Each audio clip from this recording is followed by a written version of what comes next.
The Galactic Dominion had ruled the stars for 3,000 years. Their massive fleets patrolled every corner of known space, their silver warships gleaming like deadly jewels against the cosmic void. No one dared challenge their authority. No one even dreamed of it. Until today. High Admiral Zethkar stood on the bridge of the flagship Eternal Dominance, his 6 arms crossed behind his back as he gazed out at the peaceful trade routes of the Outer Rim. The reptilian commanders, scales rippled with satisfaction. Another quiet patrol. Another day of unchallenged supremacy. "Sir," called Navigation Officer Rindal from her station, her voice tight with confusion.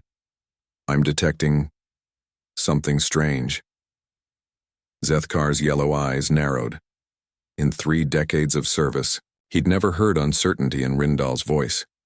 She was the best navigator in the fleet, able to track a single ship across 3 star systems. "Define strange, officer." "Multiple contacts, sir.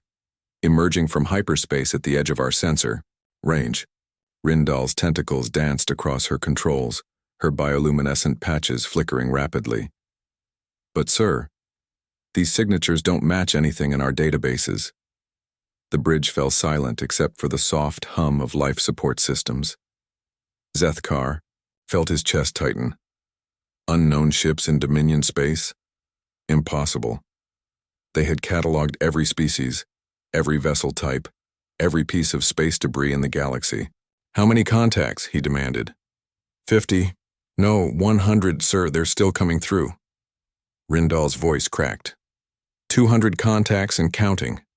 The tactical display flickered to life, showing a 3-dimensional map of local space. Red dots appeared at the edge of the grid, multiplying like a spreading infection. Zethkar watched in growing horror as the number climbed. 300, 400, 500 ships. "Get me a visual," he ordered. The main screen shimmered and focused on the newcomers. What Zethkar saw made his blood run cold. The ships were unlike anything he'd ever encountered. They weren't the sleek curves of Dominion vessels or the crystalline structures of the Collective. These ships looked primitive, chunky, built from what appeared to be metal and composite materials instead of the advanced biotech or energy matrices used by civilized species. But primitive or not, there were over 600 of them now, and they were moving in perfect formation toward the heart of Dominion space. "Sir," Communications Officer Veltar spoke up, his voice trembling. "We're receiving a transmission." "From the unknown fleet?" "No, sir. From High Command. They're ordering all patrol fleets to fall back to the core systems immediately." Zethkar's heart skipped a beat. Fall back? The Dominion never retreated. Ever. "There's more, sir," Veltar continued. "The transmission is coded Priority Alpha. It's being sent to every fleet, every garrison, every outpost in the galaxy. Priority Alpha. The highest emergency classification. Reserved for threats to the very existence of the Dominion itself." "What exactly does the message say?" Zethkar asked, though he dreaded the answer. Veltar swallowed hard. "Unknown human fleet has entered our space. Species designation, previously extinct. All forces retreat to defensive positions. Do not engage. Repeat, do not engage." The word human sent a chill through every being on the bridge. They were legends, myths, cautionary, tales told to young Dominion citizens, the species that had nearly conquered the galaxy before mysteriously vanishing without a trace. "Sir," Rindal whispered, "they're accelerating toward us." Zethkar stared at the tactical display as 612 unknown vessels began, moving toward his position. Each ship was different, unique, like they'd been built by different hands for different purposes. But they moved together with deadly precision. "Set course for the inner systems," he ordered. "Maximum speed." "Sir, shouldn't we try to communicate with them? Learn their intentions?" Zethkar looked at his young communications officer, seeing the hope in the alien's bright blue eyes. If only it were that simple. "Officer Veltar," he said quietly. 3,000 years ago, humans nearly wiped out every other species in the galaxy. They were stopped only by their own sudden disappearance. If they're back, He didn't finish the sentence. He didn't need to. Every being on his bridge understood the implications. As the Eternal Dominance turned away from the human fleet, Zethkar caught one last glimpse of the mysterious ships. They had stopped accelerating and now hung motionless in space, as if watching his retreat. Waiting. The High Admiral activated his personal communicator. "Get me an emergency channel to the Emperor. Tell him the humans have returned." The bridge crew exchanged terrified glances as their ship jumped to hyperspace, fleeing from an enemy that hadn't fired a single shot. Behind them, the human fleet waited in perfect silence, their intentions as mysterious as their sudden return. Chapter 2. The Emperor's Dilemma. Emperor Zaltharon had ruled the Galactic Dominion for 800 years, longer than any ruler in its history. His crystalline form pulsed with controlled energy as he sat upon the throne of stars in the heart of the capital world, Dominion Prime. In all those centuries, he had never called an emergency session of the High Council. Until now. The vast chamber, filled with representatives from every corner of the galaxy. The insectoid hive speakers buzzed anxiously in their section, while the gaseous nebula-born swirled in contained atmospheric fields. The plant-like Verdani rustled their leaves nervously, and the machine-race synthetics processed data at lightning speed. "The humans have returned," Zaltharon announced, his voice echoing through the chamber like distant thunder. The reaction was immediate and unanimous. Panic. "Impossible!" shrieked Ambassador Yithra of the Scorpion Republics. "They've been extinct for 3 millennia. Are we certain these are the same humans?" asked Prime Calculation Unit 7, speaking for the synthetics. "Perhaps this is a species that merely resembles them." "The genetic markers match," replied Chief Science Advisor Morgan, a tall ethereal being whose body seemed to be made of living starlight. "I've analyzed the data from our long-range sensors. These are definitely humans, Homo sapiens, the species that once controlled 40% of galactic space." A collective shudder ran through the assembly.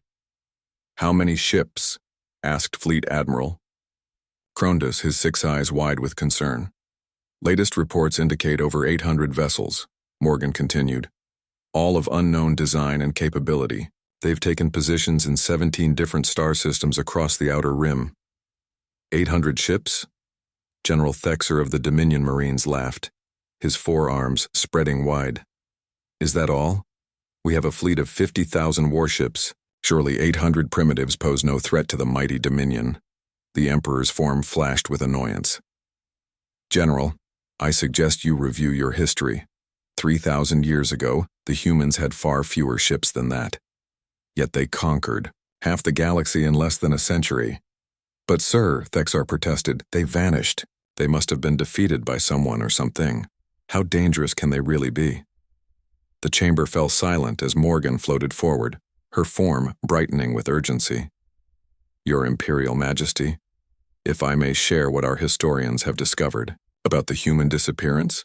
Zaltharon nodded, dreading what he was about to hear. 3,000 years ago, the humans didn't simply vanish," Morgan began. "According to our most classified archives, they were in the middle of the largest military campaign in galactic history. They were preparing to launch a final assault that would have given them control of the entire galaxy." The chamber erupted in worried chatter. "But then," Morgan continued, "they simply left. Every human ship, every human colony, every human outpost, gone overnight. No explanation, no trace, no warning." "Where did they go?" whispered Ambassador Yithra. "We believe they left the galaxy entirely," Morgan replied.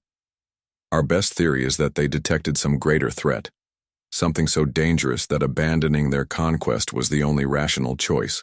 The implications hung in the air like a toxic cloud. "You're suggesting," Emperor Zaltharon said slowly, "that the humans fled from something even more dangerous than themselves?" "Yes, Your Imperial Majesty. And if they're returning now, it means whatever they were running from is no longer a threat," Fleet Admiral Krondas finished. "Or they found a way to deal with it. Or," added Prime Calculation Unit 7, "they've grown strong enough to face anything." Emperor Zaltharon stood, his crystalline form towering over the assembly. Have the humans made any attempt to communicate? No. Your Imperial Majesty, reported Communications Director Zalvin. They've ignored all our transmission attempts. They simply wait. Wait for what? We don't know, sir, but their positioning is troubling. The Emperor gestured, and a holographic map of the galaxy appeared above the assembly. Red dots marked the positions of human fleets. As you can see, Zalvin continued, they've positioned themselves at strategic jump points throughout the outer rim. If they wanted to, they could cut off supply lines to 2/3 of our territory. General Thexar snorted. Then why haven't they attacked? If they're so dangerous, why are they just sitting there? The Emperor studied the tactical display, his ancient mind racing through possibilities. Suddenly, a terrible thought occurred to him. Morgan, he said quietly, when the humans left 3,000 years ago, how long did their withdrawal take?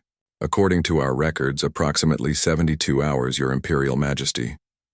And how long have these new human fleets been in position? 71 hours and 18 minutes, sir. The blood drained from every face in the chamber that had blood to drain. They're not here to invade, the Emperor realized. They're here to evacuate. Evacuate what? Admiral Krondas asked. Before anyone could answer, alarms began blaring throughout the capital.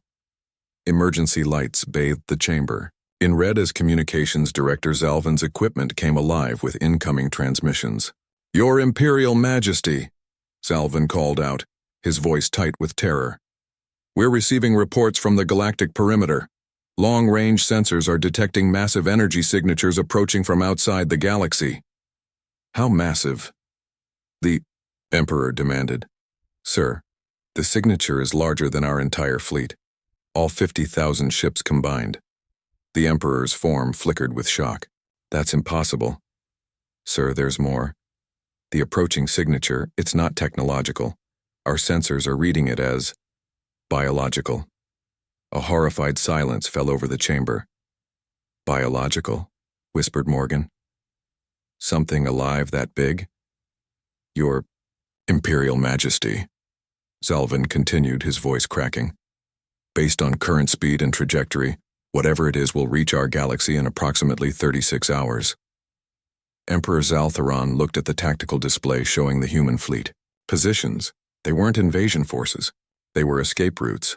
The humans hadn't returned to conquer the galaxy. They'd returned to save it. Chapter 3. The human response captain Sarah Chen stood in the observation deck of the UES Defiance, watching the frantic movement of Dominion ships through the tactical display. At 45, she was young for a fleet captain, but the last 3,000 years had changed humanity in ways their former galactic neighbors couldn't imagine. Ma'am, called Lieutenant Commander Torres from the bridge. We're receiving another transmission from the Dominion fleet. They're requesting permission to speak with our commanding officer. Sarah smiled grimly. How many times is that today? 47, ma'am. And how many times have we responded? 0, ma'am. Keep it that way. Not yet. Sarah turned from the viewport and walked toward the bridge. The corridors of the Defiance hummed with quiet efficiency, her crew of 300 moving with the practiced precision of a military unit that had trained for this moment for 3 millennia. The bridge was a marvel of human engineering, part organic neural networks, part quantum computing arrays, part something entirely new. Sarah had grown up with this technology, but she still marveled at what her species had accomplished during their long exile. Status report, Commander Park, she ordered as she settled into the captain's chair. Commander David Park, her second in command, looked up from his tactical station. All fleet elements are in position, Captain. 816 ships across 17 strategic locations. No hostile movements from Dominion forces. They're scared, observed Chief Science Officer Dr. Elena Vasquez from her station. Their energy signatures show classic stress patterns across their entire fleet. They know something's coming. Sarah nodded. How long until the Devourer reaches the galactic perimeter? 23 hours, 14 minutes, replied Park. Sarah felt the familiar chill run down her spine. The Devourer. The creature that had forced humanity to abandon their conquest 3,000 years ago. The living nightmare that had consumed entire star systems in its endless hunger. Any changes in its approach vector? Negative, Captain. Still heading directly for the galactic core. Same as before. Sarah closed her eyes, remembering the stories passed down through generations of human survivors. The Devourer had appeared from the intergalactic void, a creature so vast it could swallow solar systems whole. Humanity had fought it for 50 years, throwing everything they had at the monster. Nothing worked. Weapons that could crack planets barely scratched its hide. Fleets that could conquer star systems were absorbed into its mass. In the end, humanity had made the hardest choice in their history: abandon the galaxy to save themselves, let the other species figure out their own survival.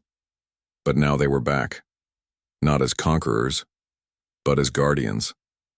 Captain, Dr. Vasquez called out, I'm reading increased activity from the Dominion capital world. They're broadcasting on all frequencies. Put it through. The main screen flickered to life, revealing the crystalline form of Emperor Zaltheron. Sarah had to admit, the alien ruler cut an impressive figure, even in his obvious distress. Unknown human vessels, the Emperor began. I am Emperor Zaltheron of the Galactic Dominion. We know you can hear our transmissions. Please, we must speak. Our sensors have detected something approaching from outside the galaxy. Something terrible. Sarah exchanged glances with her senior staff. What do you think, people? Is it time? We've been monitoring their communications, reported Communications Officer Lieutenant Kim. They're terrified, ma'am. Some of their outer colonies are already evacuating. Their fleets are pulling back to defensive positions around their core worlds, added Commander Park. Classic panic response. They have no idea what they're facing, Dr. Vasquez observed. Their weapons and shields are still based on technology from 3,000 years ago. They won't last 10 minutes against the Devourer. Sarah made her decision. Lieutenant Kim, open a channel to the Emperor. Audio only. Channel open, ma'am. Sarah took a deep breath. Emperor Zaltheron, this is Captain Sarah Chen of the United Earth Systems Fleet. We hear you. The relief in the Emperor's response was audible even across the species barrier. Captain Chen, thank you for responding. We detected your arrival and we need to understand. Are you here to reclaim your former territory? No. Emperor, we're here because something is coming that threatens every living being in this galaxy. Something we fought before. The approaching biological signature? Our sensors detect something massive, but surely it cannot be as dangerous as our readings suggest. Sarah's voice hardened. Emperor, 3,000 years ago, that creature consumed 47 star systems before we managed to lead it away from the galaxy. It feeds on energy, any energy. Stars, planets, living beings, technology. It doesn't distinguish. It just consumes. A long pause. Then, Captain, are you saying this creature is why your species disappeared? We didn't disappear, Emperor. We led it away.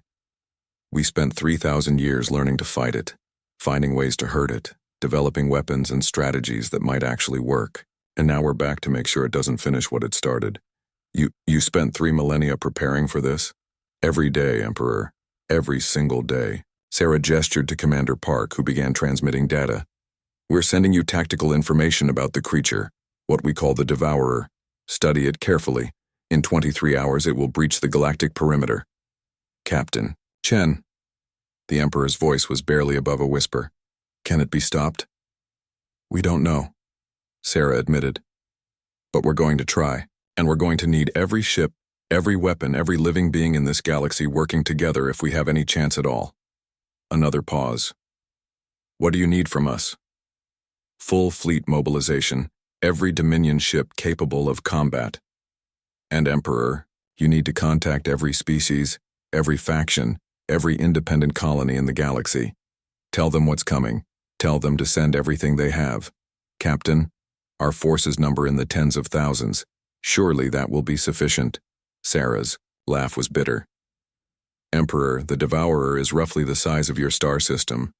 Your entire fleet would be like throwing pebbles at a mountain. Then, how do we fight something like that? Very carefully, Emperor, and together. The channel closed, leaving the bridge of the Defiance in contemplative silence. Captain, Dr. Vasquez said quietly, do you really think we can stop it this time? Sarah looked out at the stars, knowing that in less than a day, those stars might be nothing but fuel for an ancient hunger. I don't know, Elena, but we're not running away this time. And if we fail, then we fail together. Commander Park looked up from his tactical display. Captain, we're receiving responses from the Dominion fleet. They're requesting permission to coordinate their forces with ours. Granted. Send them our tactical frequencies and formation protocols. Sarah stood up, decision made. It's time to see if 3,000 years of preparation was enough. Outside the viewports, the stars continued their ancient dance, unaware that their very existence hung in the balance. Chapter 4. The Last Stand. The galaxy had never seen anything like it. Ships from every species, every faction, every corner of known space converged on the galactic perimeter. Dominion warships flew alongside hive-speaker biocruisers. Synthetic computational vessels shared tactical data with Verdani living ships. Ancient enemies put aside millennia of conflict to face a threat that could end them all. Admiral Sarah Chen stood in the command center of the hastily constructed Joint Fleet Headquarters, a massive space station that had been assembled in 18 hours through the combined efforts of a dozen different species. Around her, beings that had never spoken to each other before worked side by side, sharing technology and tactics. Final fleet count? She asked. 73,000 ships, reported Commander Park, including our 816 vessels. Admiral Chen nodded grimly. It was the largest military force ever assembled in galactic history. Under normal circumstances, it would be unstoppable. But circumstances were far from normal. Devourer status? She asked Dr. Vasquez. Crossing the galactic perimeter now, the scientist replied, her voice tight with controlled fear. Latest measurements put it at roughly 9 billion kilometers in diameter, mass approximately equal to a medium-sized star. Around the command center, beings from dozens of species stopped their work to stare at the tactical display. The Devourer appeared as a massive red blob on the screen, slowly but steadily moving toward the center of the galaxy. At current speed, it will reach the first inhabited systems in 6 hours, Dr. Vasquez continued. Emperor Zaltheron materialized via hologram beside Admiral Chen. Despite the technological miracle of coordinating this massive fleet, the crystalline ruler looked exhausted. Admiral, he said, my science advisors are still struggling to understand how something biological could grow to such size. Is it truly a living creature? As far as we can tell, Chen replied. 3,000 years ago, we theorized it was some kind of colonial organism. Billions of smaller creatures working together as one entity. But honestly, Emperor, we never got close enough to study it properly. Because you were too busy running from it, observed Prime Calculation Unit 7, the synthetic representative. Because we were too busy keeping it distracted while everyone else had a chance to survive, Chen corrected sharply. The machine being's optical sensors flickered, the synthetic equivalent of an embarrassed cough. My apologies, Admiral. Your species' sacrifice was significant. Our species' retreat was necessary, Chen replied. But this time, we're not running. Admiral, called out Communications Officer Kim, we're receiving a transmission from the Devourer. Every being in the command center froze. It's communicating? Whispered Emperor Zaltheron. Put it through, Chen ordered. The main communication array crackled to life, and a sound unlike anything anyone had ever heard filled the command center. It was like the screaming of a billion dying stars mixed with the whispers of entropy itself. Dr. Vasquez's translation equipment struggled to make sense of the signal. I'm getting fragments. It's not really language as we understand it. More like concepts, emotions. What's it saying? Chen demanded. Hunger. endless hunger. It's looking for something it lost. The communication ended as abruptly as it began, leaving the command center in stunned silence. It's looking for something, Emperor Zaltharan repeated. What could a creature like that have lost? I don't know, Chen admitted, but we don't have time to figure it out. All fleets assume attack formation. This is it. The massive armada began moving toward the approaching devourer. 73,000 ships spread across space in a formation designed by the greatest military minds of a dozen species. First, wave. Begin long-range bombardment, Chen ordered. 20,000 ships opened fire simultaneously. The combined firepower could have sterilized 100 worlds. Plasma cannons, quantum torpedoes, particle beams, and weapons that had no names in any language converged on the massive creature. The attacks struck the devourer's surface and disappeared. Simply absorbed, like drops of water into an ocean. No effect, reported the tactical officer. All weapons appear to have been absorbed. Second wave, advanced to medium range. Try concentrated fire on specific sections. Another 20,000 ships moved closer, focusing their combined firepower on what appeared to be sensory organs along the creature's perimeter. Again, no effect. Third wave, close-range assault. Target what we think might be vital organs. The remaining ships, including the human fleet, accelerated toward the devourer. As they approached, tentacles the size of moons began reaching out from the creature's surface. Evasive maneuvers, Chen ordered, but the tentacles were impossibly fast. Ships that had dodged asteroid fields and navigated black holes were caught like insects in a web. Chen watched in horror as entire squadrons disappeared into the creature's maw. Admiral, Commander Park called out, we're receiving reports from the absorbed ships. What? They're still transmitting. The crews are alive inside the devourer. Chen stared at the tactical display in disbelief. Put me through to one of them. A new voice crackled over the communication system, Captain Yextar of the Dominion cruiser Stellar Pride. Admiral Chen, we're inside the creature, but we're not being digested. It's keeping us alive. Captain, what's your status? We're in some kind of internal chamber. Our ship is intact, but we can't move. Admiral, there are other ships here, thousands of them, from all over the galaxy. Some of these ships they're ancient, designs I don't recognize. Dr. Vasquez grabbed Chen's arm. Admiral, I'm analyzing the biosignatures from inside the creature. There are life forms in there from species that went extinct millions of years ago. The horrible realization hit Chen like a physical blow. It's not destroying them, it's collecting them. Admiral, Captain Yextar's voice continued. I'm seeing human ships in here too. Old designs. I think these might be from your first encounter with this thing. Chen felt her knees go weak. Captain, can you establish communication with any of the human vessels? Attempting now. Wait. I'm getting a response. Admiral, there's a human captain here who says she's been waiting 3,000 years to talk to you. The communication system crackled and a new voice emerged, older, weary, but unmistakably human. Admiral Chen, this is Captain Maria Santos of the UES Vigilant. I've been inside this thing since our first encounter. We've all been waiting for you to come back. Chen's voice caught in her throat. Captain Santos, you're alive? How? Your devourer doesn't kill, Admiral. It preserves. Every species it encounters, every ship, every civilization, it keeps them all alive inside itself.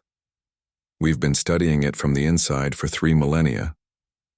But why? What does it want? Admiral, Santos continued, the devourer isn't a predator, it's a refugee. It's fleeing from something even worse than itself, and it's trying to save as many species as possible. Save them from what? The Void Hunters, Admiral. They are coming. Epilogue. A new understanding, Admiral Sarah Chen stood in the bio-neural chamber deep within the devourer, a space that defied every law of physics she understood. The walls pulsed with organic light, and the air itself seemed alive with possibility. Around her, representatives from hundreds of species, some thought extinct for millennia, worked together in ways that would have been impossible in the Kai. Outside galaxy, humans, Dominion citizens, hive speakers, and beings from civilizations so ancient they had no names in current languages, all collaborated on a single desperate project. "The calculations are complete," announced Dr. Vasquez, her equipment interfacing directly with the Devourer's bioneural networks. "If we're right about the Void Hunter's arrival time, we have approximately 72 hours. Captain Maria Santos, her hair now silver after 3,000 years of service, nodded grimly. "That matches our projections. The Devourer has been running from them for millions of years, collecting and preserving species from across multiple galaxies. And now they've finally caught up," added Emperor Zaltheron, his crystalline form adapted to the strange environment inside the creature. "Captain Santos, in all your years studying this entity, have you found any weakness in the Void Hunters?" Santos shook her head. "They're not like anything we've ever encountered. They don't consume or collect. They simply erase. Every star system they touch becomes empty space. No energy, no matter, no information. Just void." But the Devourer survived. Then before, Chen pointed out. By running. By gathering as many species as possible and fleeing to the next galaxy. Santos gestured to the vast chamber around them. "This creature isn't a monster, Admiral. It's an ark, the last survivor of its own species, trying to preserve life itself." A new voice joined the conversation, deep, resonant, speaking directly into their minds rather than their ears. The Devourer itself had learned to communicate with its passengers over the millennia. "The hunters come," it said. "As they always come, but this time we do not run." "Why not?" Chen asked. "If running has worked for millions of years. No more galaxies to run to. This is the last. Here we make our stand." Dr. Vasquez looked up from her calculations. "Admiral, the Devourer is right. We've been analyzing the galactic distribution patterns. If the Void Hunters take this galaxy, there's nowhere else for life to exist in this local cluster. So we fight," Chen said simply. "We fight." The Devourer agreed. "But not as we have before. Inside me, your species have learned new things, shared knowledge, created impossibilities." Around the chamber, the evidence of that collaboration was visible everywhere. Human technology integrated with Dominion biosystems, synthetic computational matrices interfacing with Verdani organic networks. Hive speaker, collective consciousness techniques merged with ancient preservation technologies from species that had died out eons ago. "Show me," Chen ordered. The chamber walls transformed into a massive display showing the approaching Void Hunters. They appeared as perfect spheres of absolute nothingness, each one roughly the size of a planet, moving in formation toward the galaxy. 47 hunter units, Santos reported, each one capable of erasing a star system in minutes. And our response? The display shifted, showing the interior of the Devourer. The creature wasn't just hollow, it was filled with the most advanced technology in the galaxy, built from the combined knowledge of every species it had ever saved. "We've been building this for 3,000 years, Santos explained. Every species that was absorbed contributed something. The Dominion provided military tactics and command structures. The synthetics offered computational power. The hive speakers gave us collective consciousness techniques. Extinct species shared technologies we'd never dreamed of." "And humans?" Chen asked. Santos smiled. "We provided the one thing that ties it all together. Hope. The belief that impossible things can be accomplished if enough people work together. The weapon is ready," the Devourer announced. "But it requires all of us. Every species, every individual, every consciousness working in perfect harmony." "What kind of weapon?" Chen asked. "Not a weapon exactly," Dr. Vasquez replied. "More like a reality engine. We're going to rewrite the fundamental laws of physics in local space. Make existence itself incompatible with the Void Hunter's nature. Is that even possible?" With your species leading the effort? Yes, the devourer replied. Humans have always excelled at believing the impossible. Now, we need that faith more than ever. Chen looked around at the assembled representatives. Beings that had spent millennia as enemies now worked side by side.